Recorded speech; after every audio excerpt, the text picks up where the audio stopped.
आखिरी युद्ध जितना भयानक हुआ कि गंगा जी अष्टवसु सब जागृत हो गए, उपस्थित हो गए। भीष्म जी ने एक अस्त्र ऐसा चढ़ाया था जो परशुराम जी के पास काट नहीं थी, निश्चित परशुराम जी का वध हो जाता।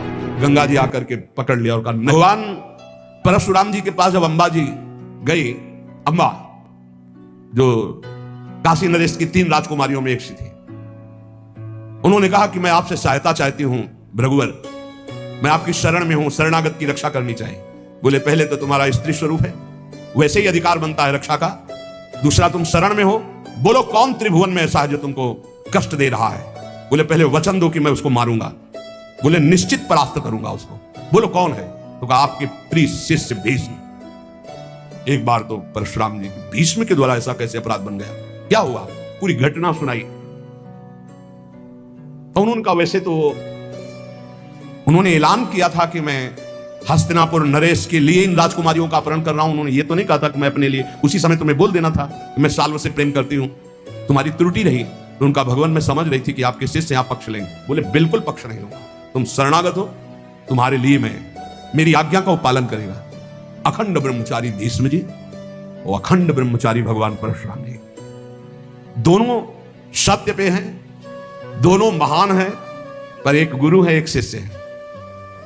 पर एक इच्छा का अनुमोदन कराने के लिए अपनी द्वेष वृत्ति का भगवान परशुराम जी का आश्रय लिया, इसलिए परशुराम जी कमजोर है। और सत्य का पालन करने के लिए धर्मनिष्ठ, इसलिए चेला बहुत जोरदार के हो गए। भीष्म जी बुलाया भीष्म जी को बाहर हस्तिनापुर की, अर्घपाद्य आदि लेकर गए, प्रार्थना की, परिक्रमा की, दंडवत किया। बोले मेरी आज्ञा है अंबा को स्वीकार करो। बोले कदापि गुरुदेव नहीं, क्योंकि सब कोई जानता है सत्य के आगे कुछ नहीं, और मैं सत्य प्रतिज्ञा किया हूं कि अखंड ब्रह्मचर्य रहूंगा, जीवन में कभी संतान उत्पन्न ही नहीं करूंगा।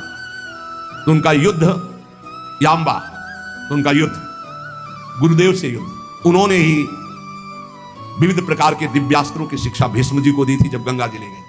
और गंगा जी ने और भी दिव्यास्त्र सिखाए थे जो परशुराम जी को भी पता नहीं थे। ऐसे थे, रोज युद्ध होता, पहले जाते परिक्रमा करते, साष्टांग दंडवत करते, कहते आशीर्वाद दीजिए विजयी भव का। बोले योद्धा तो मैं ही हूं, तुम्हारा विपक्ष का मैं आशीर्वाद नहीं दे सकता, पर हां बलपूर्वक युद्ध करना, बलपूर्वक युद्ध करना। आखिरी युद्ध जितना भयानक हुआ कि गंगा जी अष्टवसु सब जागृत हो गए, उपस्थित हो गए। भीष्म जी ने एक अस्त्र ऐसा चढ़ाया था जो परशुराम जी के पास काट नहीं थी, निश्चित परशुराम जी का वध हो जाता। गंगा जी आकर के पकड़ लिया और कहा नहीं नहीं, ऐसा बिल्कुल ठीक नहीं है। समस्त अष्टवसु आ गए।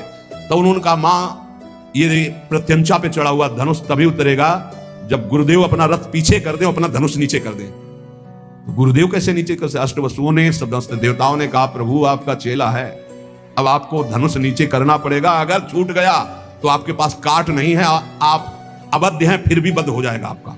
भीष्म जी के बाण तभी धनुष से उतरे जब वो रथ पीछे हटा, धनुष नीचे किया, कूद गए, परिक्रमा की, और गुरुदेव बोले जा विजयी।